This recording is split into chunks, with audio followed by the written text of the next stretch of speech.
The broadcast is now starting. All attendees are in listen-only mode. Good morning. Thank you for joining our Landus pre-harvest webinar. Glad to see so many of you joining. We do have just a few more folks that registered, and so we're going to give them just a couple more minutes. So we'll be starting our presentation here in about 3 minutes.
All right, we'll go ahead and get started. So just a little bit of housekeeping before we turn the presentation over to your location managers. Here, get my slide where I want it to be.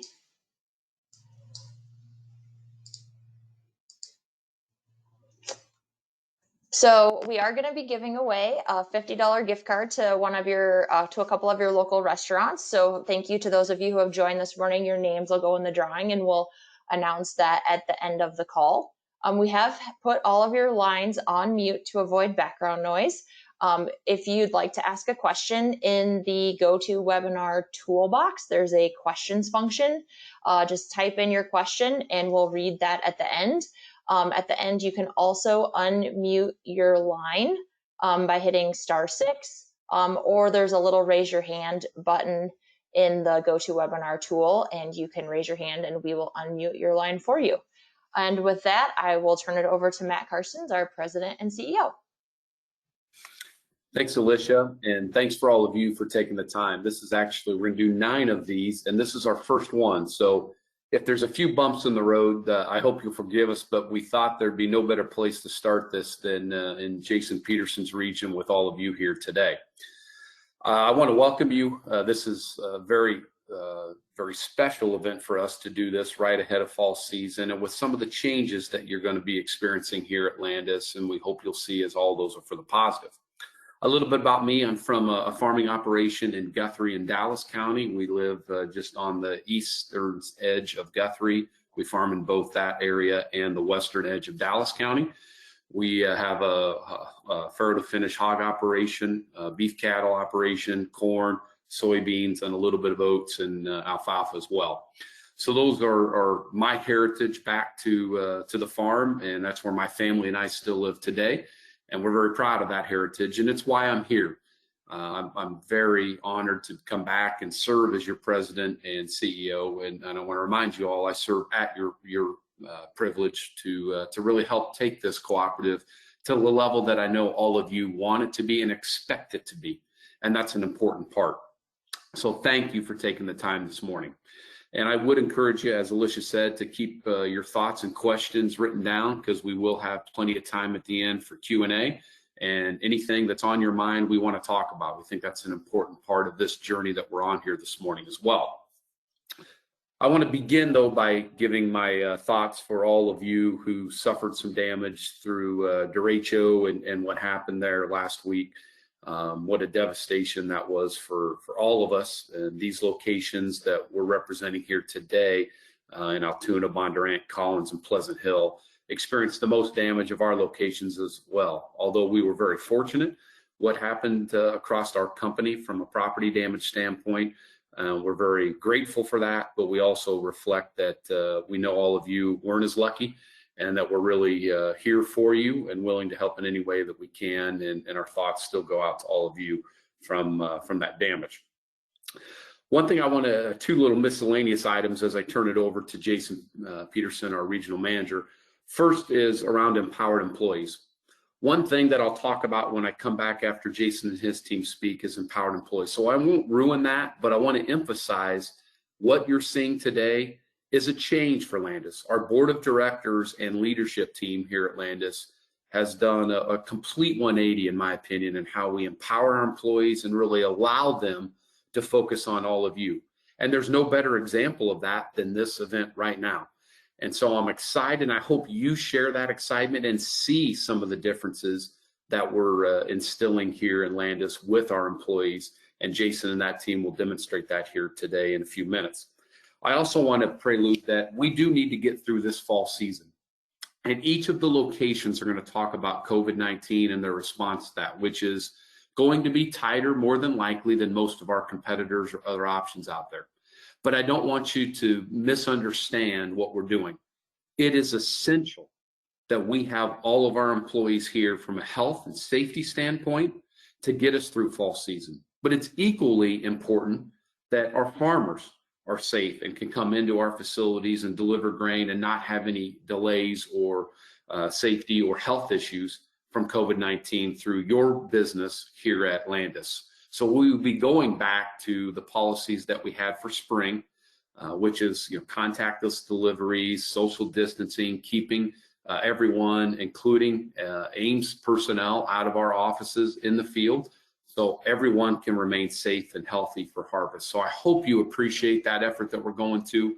I will assure you it's not a popular decision or topic within our locations, as Jason and his team will talk about, but it is an absolute important one, because I want to be able to see all of you in the future, and I want our employees to be able to have a safe and healthy harvest. So Jason, as I turn it over to you, those are just a few high-level things, and I'll talk more about a few of those later. But now I'd like to introduce Jason Peterson, who is our regional manager that cover a lot of different locations, 4 of which are the ones for all of you that are on the call today. So Jason, the floor is yours. Thanks, Matt. Good morning and welcome. As Matt said, I'm Jason Peterson. I'm the regional general manager of the Southeast region. I've been in this role for about 14 months, so some of you haven't met me, but looking forward to meeting all of you in the next year or so. This morning, I have the pleasure to introduce the location managers of the locations we're here to talk about. And first up is Jason Lemmer, and he's going to give us a rundown of harvest for Altoona, Bondurant, and Collins. Go ahead and take it away, Jason. All right, thanks, Jason. Good morning, everyone, and thanks for getting on just to listen to me talk so early on a Wednesday morning. I really appreciate that. A little bit about my background. I'm the location manager for Altoona, Bondurant, and Collins. I took over that role in 2018. I started back with the company clear back in 2000, and I believe there's somebody maybe on the call that I used to work pretty close with by the name of Jason Schwinneker. So he knows probably more about me than anybody on the call. So. With that, I'll just kind of get into a little bit of what are our harvest updates and some of the space allocations and things like that we'll have for harvest 2020. Just as always, if you have any delivery changes or any settlement questions or contracting questions or anything like that, call the main office in Collins. Really, the only new face that we have there that would be different from last harvest is our customer service specialist, Malloy, is now there. So she'll be able to handle any needs that you have. Also, the scale ticket will be in the printer box at the scale like it has in years past. So that's really not a change. And most of the paperwork that we have will be handled through the mail or electronically if we can do so. So that's kind of our COVID response that Matt kind of alluded to a little bit earlier. So we're going to, like you said, we're going to be tightening things down and hopefully safely get through this harvest. As far as Collins goes, the traffic pattern will remain the same as it did last year. Space allocation will also be the same. We'll have we'll be able to receive both corn and beans at the new plant, and as well as the pile. The only just to touch a little bit on the damage, the wind damage that we suffered. We just lost a big tank in the old facility in town. Everything else at the new facility pretty much came away unscathed. So there shouldn't be any interruptions as far as wind damage or anything like that at our Collins facility. Bondurant, kind of the same story. Give Randy a call up in the office if you have any contracting or settlement questions, or if you change fields or any delivery numbers or anything like that you need changed. Really, no new faces in the office up in Bondurant. Randy will be able to take care of everybody as she always has in the past. Scale ticket will be at the printer at the scale. We'll do that both here at the east site and in town. And most other paperwork will handle, transactions will be handled through the mail or electronically if possible. Space and delivery instructions, the only change to the space allocation is we're going to have corn in the big flat instead of beans as we did last year. And the dumping and traffic pattern is going to be the same as it has in the years past. Now, the one thing you're going to notice, the skyline here in Bondurant is a little bit different than it was last year. Bondurant was by far the most heavily impacted location that we had over here in the southeast region. But that's not going to change the speed or the customer experience that you will see here in Bondurant. So just going to look a little bit different. And Altoona, so we do have a new face over in Altoona. Jeremy Olson will be the customer service specialist, taking over for retired Jeff Frakes, who served the co-op for many years and did a great job at it. And I expect Jeremy will do the same. The office number's on the card there if you guys don't have it. The office staff, there's no printer on the scale, so the office staff will hand deliver the ticket to the customer on their way out. And most of the other paperwork will be executed by mail or electronically. Space allocation will be the same as it's been for years. Truck traffic was new last year, but everybody kind of got on board with it, and the changes were pretty minor, and it'll be the same as it was last year. So that's about all I have for my 3 locations, guys. Thanks a lot, Jason. Now I'll turn it over to Dennis Frowine, and he'll talk about harvest at Pleasant Hill this fall. Take it away, Dennis. Yeah, thanks, Jason. Good morning, everybody. My name's Dennis Frowine, manager at Pleasant Hill. A little bit of my past, I've been with the company a total of 18 years. The last 10 years have been at Pleasant Hill. Before that, I'd been at Bayard, was up at Rake for a few years, and I started out Rockwell City, Iowa. Our location, we got one new guy this year, Tyler Seymour, so you guys might be seeing him, and then Dylan's still working there, and myself. The COVID communication, it's a lot of the same as what the guys have talked about. We'll continue to maintain distance and keep customers out of the office. If we do need to meet, we can probably do that outside, just to keep our distance, and we can discuss deliveries if we need to.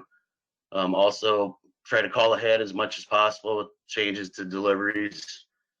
We also use, of course, CB. If people have CB, we can communicate that way too. And when you get on the scale, and we can talk on that too. Also, call ahead you guys usually talk with Randy or Bondurant if there's anything with settlement decisions or anything you need to do there. Then yeah, we'll just keep planning on using mail as much as possible and or electronically wherever we can do that. Space as of right now, planning on all corn at P Hill like it has been the last couple years. We still got a few more trains to get out, so we're gonna get those out and hopefully we'll be as empty as possible going into harvest. The route coming in and out really isn't going to change, but they are working on a southeast connector exit off of Highway 65 there. And right now they plan on having that done mid-September. Now that won't really affect coming in and out of the elevator, it'll just be maybe getting there. So coming off the ramp, you won't be going around over the railroad tracks anymore. It'll come down to a stoplight, and then you'll have to so you'll come down to a stoplight, and then you'll have to take a left and then turn to get into the elevator. But in and out drives will be the exact same, so it shouldn't affect too much. Yeah, that's what we got going on at P Hill. Thanks a lot, Dennis, for that. We'll turn it back over to Matt.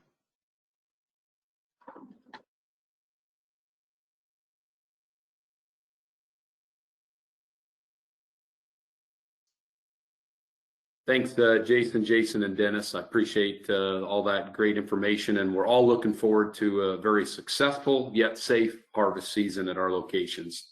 And again, we want to thank all of you for your support of these locations and what you do for your cooperative. I want to remind you all as I get into some of the slides here regarding what I want to talk about. This is your cooperative. And although maybe that hasn't felt that way as much as it should have in the past, there is no doubt that is where this team and our board of directors that you vote in has landed. We are here for you, and we want you to feel your ownership and your support of what we do here every day. So the first piece I want to talk about is advocation, or advocating for you, our farmer owners. It's an important part of what the cooperative system should do. I'm not saying cooperatives as a whole have done as well in this area as they should in the past, but that time has changed. We're done as Landus looking in the rearview mirror. We must look forward, because agriculture is an interesting industry, as you all well know. It's interesting from a lot of perspectives. The first being the fact that ag as an industry, as a standalone industry, is probably a little bit in question today. And I question that because agriculture today is a subset of food. It's a subset of energy, particularly fuels. And it's a subset of technology and data. So without all three of those and the supply chains that go with each of those, particularly in food and energy, agriculture doesn't exist. But the importance of food and fuel absolutely starts with you, our farmers. So making sure that your cooperative can not only do the things of being able to take your grain in fall, providing inputs to your livestock, inputs to your agronomy business, all are absolutely important. There's no doubt. But there's another element of that, which is the advocating for you beyond just the day-to-day things that you expect traditionally from us. As I like to say, this is no longer our grandparents' cooperative. We must change with the times.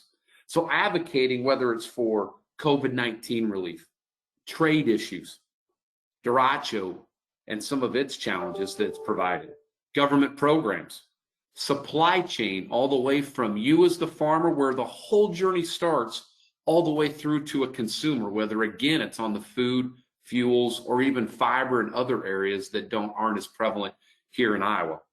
And then last is consumers.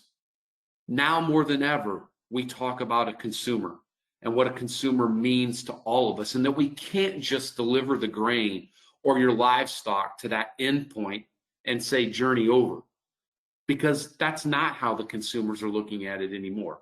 So I want you to think as you go through fall season, what more can we or should we be doing as your voice, as the company you own in this space of avocation, and be watching for us to continue to showcase that avocation across many different sectors, all in the support of you, our farmer owners.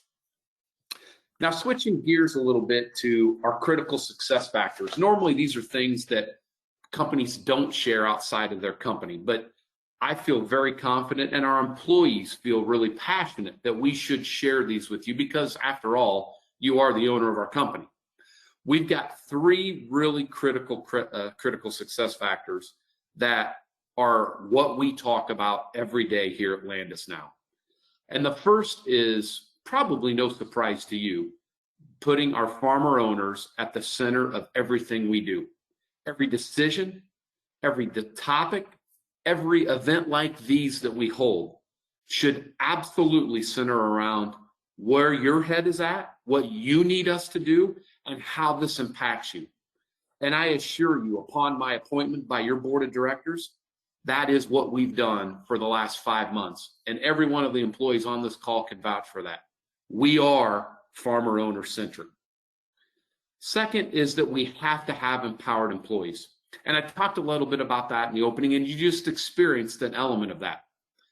Decisions cannot be made by me, by the Ames office, by people elsewhere. To be frank, I don't know your business. And the truth of the matter is, I will never know your business like the people that are on this call, here to serve you every day. So the biggest thing that I've instilled in our employees since my arrival is that they are empowered to answer your questions on the spot, or if they can't, to get the answer immediately and follow up, to be able to solve your issues and challenges that you have with our cooperative or outside of what we may normally do. Our employees are here from you. But it wasn't necessarily that I brought that.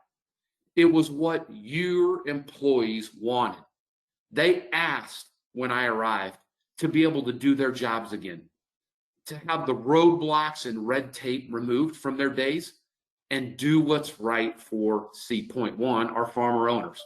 So I'm really proud to have that a part of our culture now and what we strive to do every day. Although I will tell you, we're not perfect in either of these areas, and I'm not sure we'll ever be perfect. But you can be assured we take your ownership more serious than ever, and we will center our lives and our employees' efforts around you, our farmer owners. And last is that we must lean into the future of agriculture, particularly around innovation, whether it's data, and we all understand the complexities and challenges that are coming with data these days, or technology, or just looking at the world through a different lens, which I demonstrated a little bit in the advocating phase. And I told you already that this is not our grandparents' cooperative. It's not the cooperative that my father served on the board for over 30 years of. This is a different time, a different era that we must rise up to the challenge of. And I frankly don't care what other cooperatives do. That's not why your board hired me. Your board hired me to a job to lead us into the future in one of the biggest ag states that really truly contributes more globally than any state around agriculture and our role in food, fuel, and other areas. We must meet that challenge, and we've got to look at things different. And although I will recognize with all of you, we've got to get some of the simple blocking and tackling done, but know that on a parallel path, we are leaning into the future, looking to how we elevate the future of agriculture right here at Landus Cooperative. So as I say that, I want to just give you some brief overviews of what we're doing in each of our key businesses, starting with agronomy. In agronomy, there's really 4 things we must do, but one that comes to the top every time, and you all know it as farmer owners of our company better than anyone else. In agronomy, it's about best-in-class customer experience. We must be able to meet your needs on a moment's notice, being able to keep up with your planning and the speed of planning, whether it's deliveries, applications, just product availability, it doesn't matter. This Landus experience will be something you hear about, or the Landus way, over the days and months ahead. Second is we must drive operational efficiency. That's why the cooperative was started, right? To be more efficient, to do things for farmers they can't do on their own, whether it's avocation or product supply or leaning into the future. But in agronomy, operational efficiency, like all of our business, is something we can never keep our eye off of. Third is alignment in the supply chain. And I talked about this a little bit more in the avocation stage, so I won't repeat that, but we must understand from farmer to consumer what's going on, what role we play, and how we help bring some of these changes to you well ahead of the changes occurring. Not that our crystal ball will be always right, but you can be assured that we are leaning into the future and aligning as much as possible throughout that supply chain, whether it's with a company like SpaceX or Walmart or Amazon or just our government. We must align all efforts. And last, and this showed up really prevalent, unfortunately, through the storms that we recently endured, we've got to work with our neighbors. We must extend an olive branch and understand that we are all cooperatives in this together on some level. Although I want to be clear, I'm very passionate about Landus' success, and I want your cooperative to make sure we are always leading the rest, but not doing that arrogantly, not doing it in a way that turns other neighbors off. We will extend the olive branch. And a great example of that is what happened during our storms, and reaching out to Heartland Co-op and being there to make sure we're supporting them and helping their farmers as best as we can, not at your expense, but in a way that's possible with our working facilities to ensure that we're there in good times and the not so good times. Moving on to our grain business. Our grain business really has three key areas, and I won't go over all the bullets. I'll let you read them, but I'll hit the very high levels.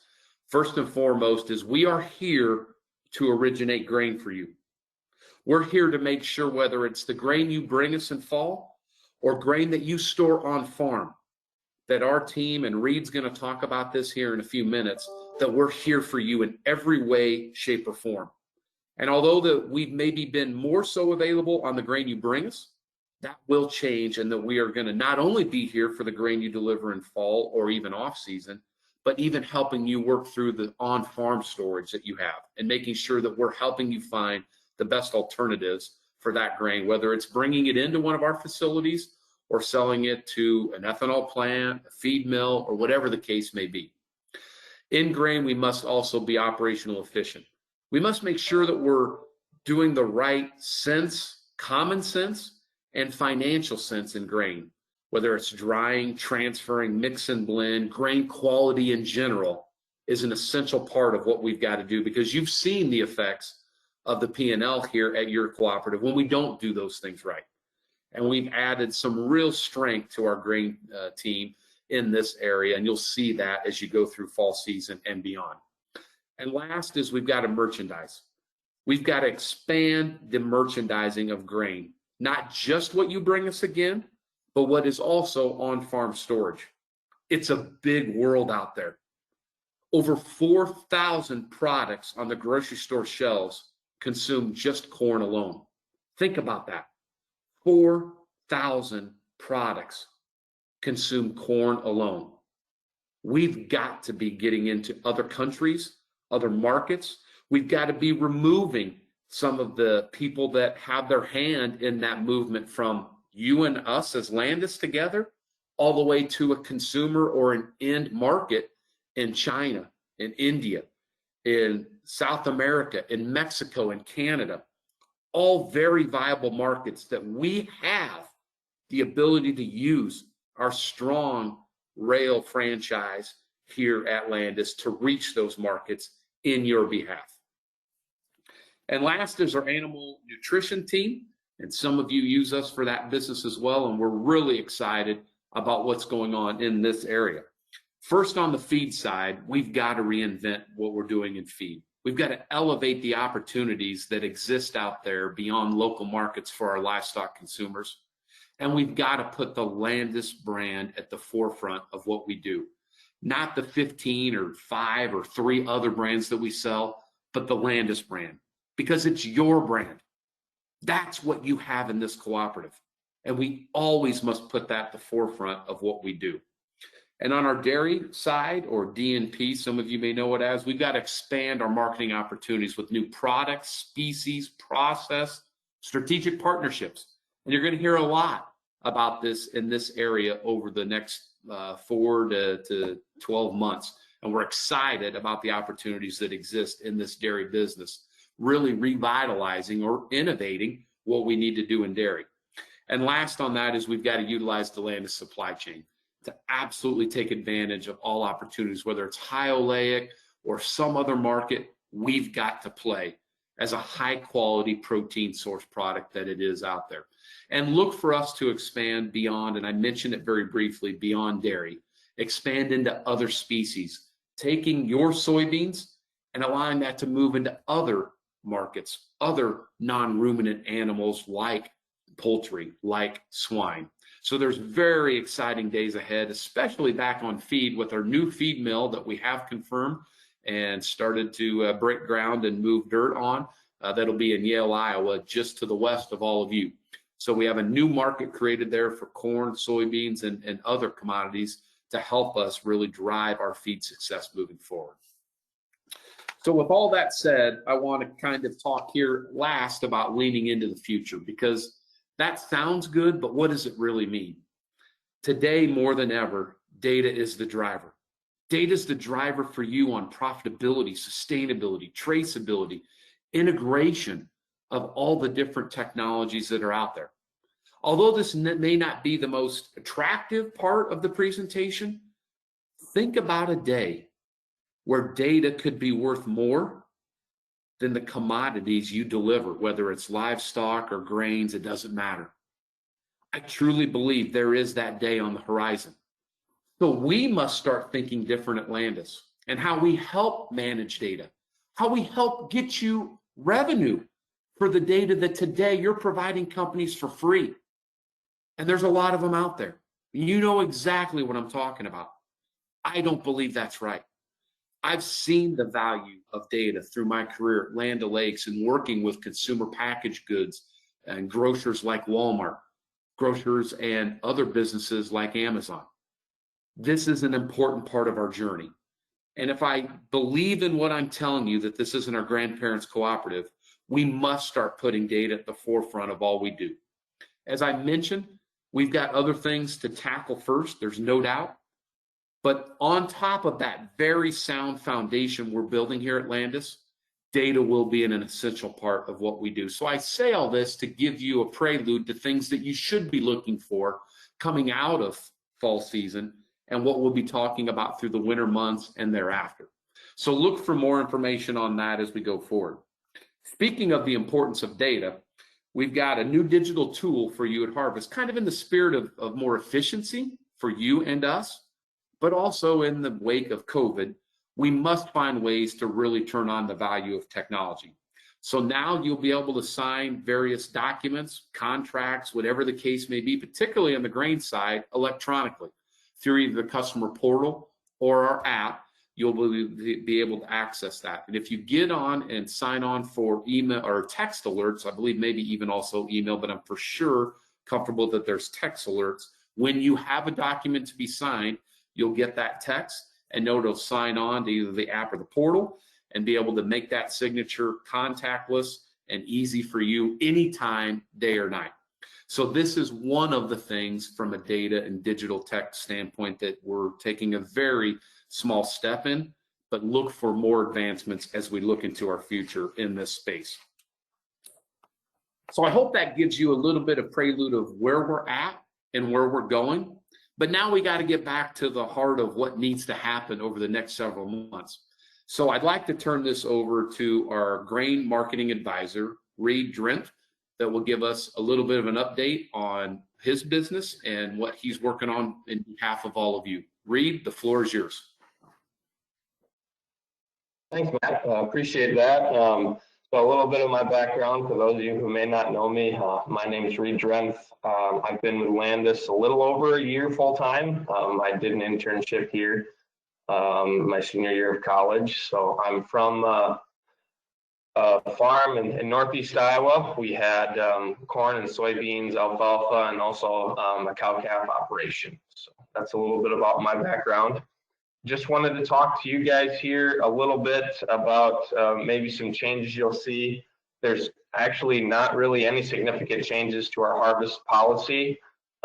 Like you see on the screen, there's some updated phrasings just to make things a little more clear to you guys. And we'll be sending out one of those little harvest delivery policies in the next week or so with your delivery packet that will have the sheets to get your delivery numbers set up as well.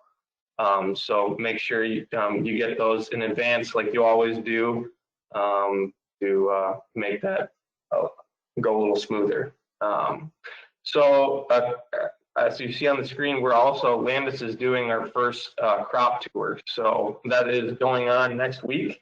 And you can hear our results on this Wednesday, September 2nd. We're doing a webinar for that as well. So we're really excited about it. I think it'll be something really beneficial to you guys as well as Landus. And hopefully we can continue to do it moving in the future. So additionally, just wanted to hit on contracts this fall. Again, we'll be offering extended price, minimum price, as well as a lot of other different marketing alternatives. You can always get a hold of me. I'd be happy to walk you through those. If you don't have my number, I've got business cards at every location. I know it's harder to go in there now, but if you call either whatever your closest location is, they can forward your contact information on to me. But definitely, Matt touched on grain origination focus. Like he said, we're moving into a really exciting time. We're opening different avenues as far as direct ship programs, like I said, different marketing alternatives to hopefully put us a little closer to your market. But for those of you who know me, you know I'm a straight shooter. If I think it's best for you to direct ship your grain off the farm into the ethanol plant, I'm going to tell you to do that. And I'm more than willing to help you in any way, any marketing needs you can. So with that, I'll turn it back to Matt.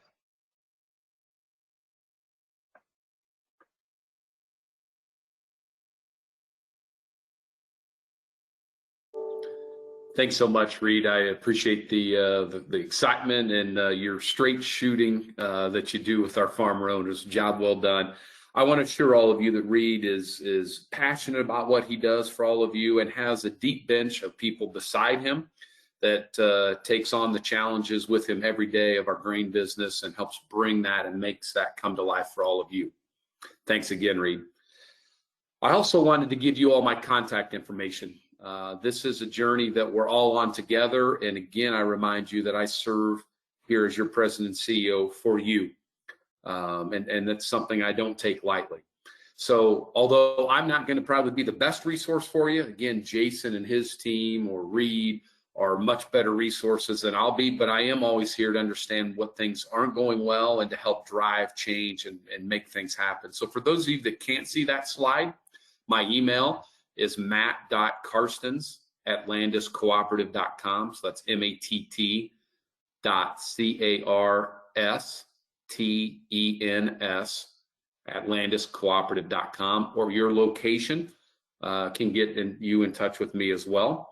My office number, if you'd like to reach me via phone as you're traveling through the field or safely pulled off at one of our locations to unload in a truck or tractor, is 515-817-2104. Again, 515-817-2104. So with all that said, I want to end again from this portion of thanking you all for being a part of this. But a big part of this discussion for our last 12 or so minutes is you asking the questions that are on your mind or getting clarification that you need to ensure your operation is getting everything you need from your cooperative. So Alicia, I'll turn it back to you to, if we can, unmute the lines, or I think you had mentioned *6 is the way they can unmute their lines, or text in or type in a question to us on the app here that's in front of us. So Alicia, I'll turn it back to you. Perfect. Yes. So in your GoToWebinar tool, there is a little questions box down in the corner. And if you click in that, it'll send a question in. So I'm going to try to paraphrase the question that we have. And I don't know, I'm not sure who wants to answer this, so I'll just kind of ask it. So with the derecho this week, what is Landus seeing? We know the crop tour is not till next week. What is Landus seeing for potential yield for these locations that we're talking about today? Kind of paraphrasing this question. No, sure. I'll take a first stab at it, and then maybe Reed and Jason, I'll let you all add some commentary as well.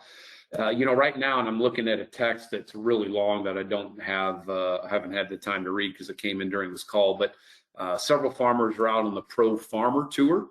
And I think what they're seeing by and large is a lot of derecho went through where the drought-stricken area was already. So although that's not a perfect line of matchup, a lot of the damage that occurred was in that vein of drought-stricken area that was there. So although we fully expect yields to be down even before derecho, it's now become very obvious that in that drought-stricken area, we're going to see a lot of corn that won't be harvested, or corn that will be harvested very slowly and painfully, mind you, but trying to pick that off the ground and harvest what can be done there, with hopefully a lot of our farmers participating in crop insurance that's out there and available.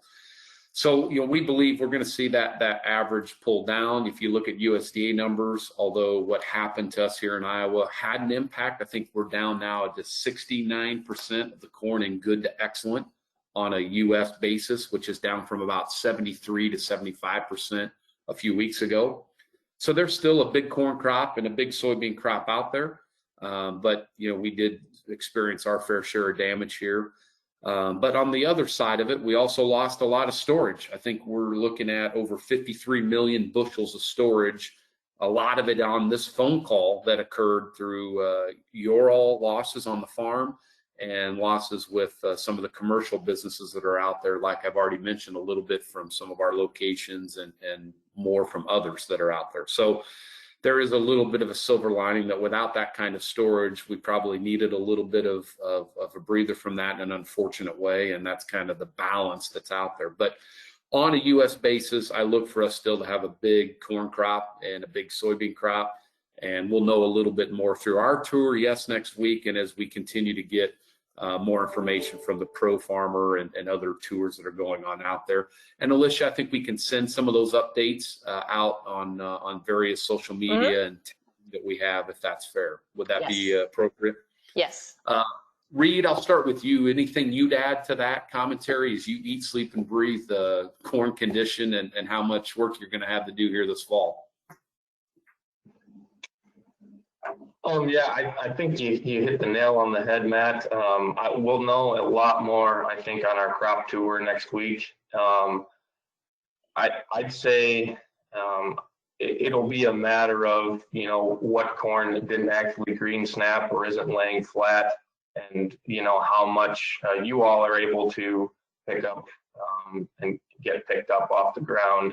And it may be one of those things where we don't know full detail till after we go through harvest. But like I said before, I think we'll absolutely know more next week and on September 2nd when we finish up our crop tour.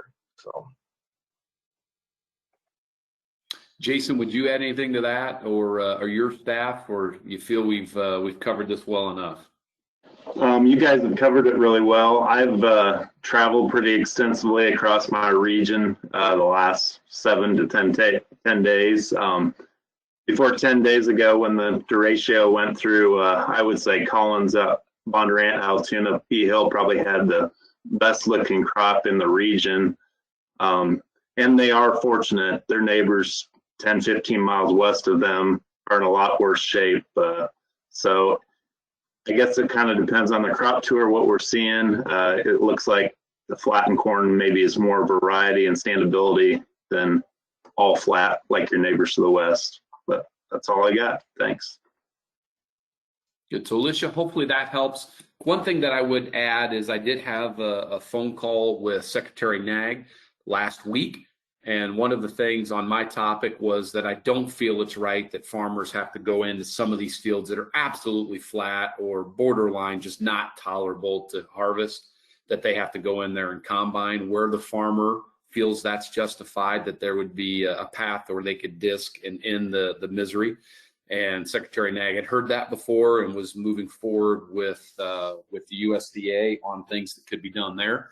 So look for some more information, but part of advocacy, we felt that was an important part to add to the mix. That, you know, I know what the rules are, but in some cases, these fields I've seen, as you all know, there's no way we're going to get the snouts underneath those down stocks and pick them up, and there's really no value in picking them up anyway. So let's do the smart thing for once in our life and get that. So we're advocating on your behalf, and I think there's some good news hopefully going to come out through WHIP and other pieces of government programs here shortly. So Alicia, that's all on that one. Very good. For the sake of time, we will probably stop with questions. So I'm going to do my last housekeeping piece, which is our drawing winners, and I'm going to turn it back to Matt for closing comments. So through my randomization tool here, let me get it back out. Rhonda Birchmeyer and Mike Ugolini, the location will be in touch with you about $50 gift certificates to local restaurants, and we'll get in touch with you about those. So thanks for joining us today. And since we couldn't do the meetings in person and we would have supported a local caterer having them in person, we thought we'd support a local restaurant with an online version. Matt, I'll turn it back over to you. Thanks, Alicia. And just very quickly in closing, I want to say thank you once again. You don't know what it means to our employees to have your support. And although that I know our past isn't maybe as perfect as it should be, there's no group of people that care greater than our employees. And I'm very proud of the passion they have and their excitement around the new empowerment that they have to showcase to you not only what you saw in this spring, but now with a few more months under our belt together, this fall season, what they'll show you. So thank you for your trust and support. And I remind you, this is your cooperative. And I want you to feel that every time you pull into one of our locations, every time you pick up the phone or read a text, that we are here for you every day. Because it is truly a new day here at Landus. With us together, I don't see anything that we can't achieve. But it's important that we stack hands, our farmers with our employees, and lead us into the future. Because farmer owners of our company are absolutely you, the center of every decision we make. We now have employees that are empowered. And you should feel comfortable challenging them on that if they're not showing you the empowerment. I remind you, this is your cooperative. This is the company you own. And that you can be assured we're going to lean into the future to guide agriculture and lead agriculture here in Iowa and around the globe in a way that is good for our farmer owners. So thank you for your trust in us, and we look forward to demonstrating the new day even stronger than you've seen as of late through this fall season and beyond. Thank you once again. And have a safe harvest. Alicia, I'll let you end the event here. Thanks all. Have a great day.